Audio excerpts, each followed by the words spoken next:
Christmas is just a great time. And so the thing that we're going to talk about today is Radko ornaments. Christopher Radko was a designer, or is still a designer, I guess, in Eastern Europe.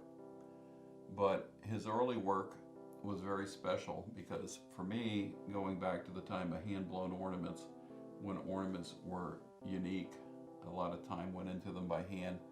They were painted by hand, they were blown glass by hand. Was in Eastern Europe or Germany, and it was generally before World War II. So it's a special time when you go back into Christmas ornaments. And it stopped with plastic, with molding, and everything getting cheaper. Labor was expensive, it got harder to find.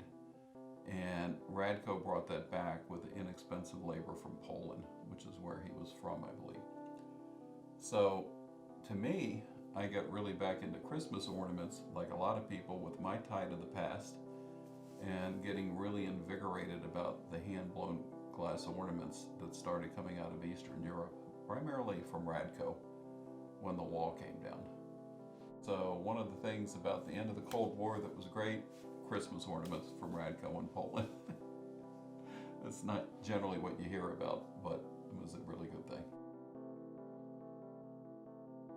I look for, well, first you can start and you can say you can buy on price. And there's books out on Radko ornaments now that came out years ago. And they would get into the different ornaments, and they actually have them all cataloged. And so I guess you could collect by the book. You can look at price and say, this has really got my fancy. And they did some interesting subsets of ornaments.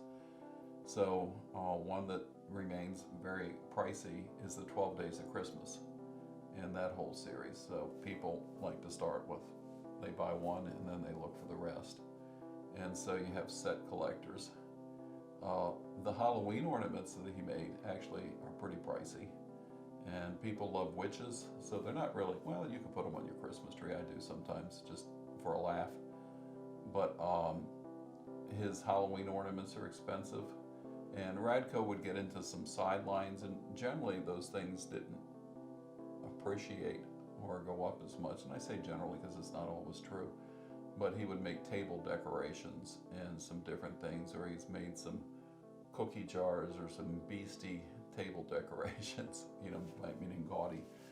But I focus on the ornaments, and I try to buy what I like. I'm going to use these, I'm going to enjoy them. I even have one that's signed by him because he would do tours and go to different garden shops and things that would sell them. And he did some for AIDS, which I think are kind of special, and trying to raise money for different causes. So he generally put back into the community and would visit the community.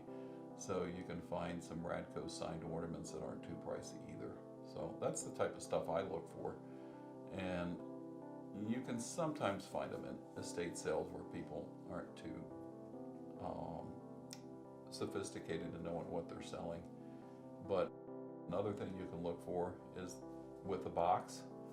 And later when they started selling in department stores, they would come out in boxes. And so like anything else, if you have the box, it's worth more than without the box.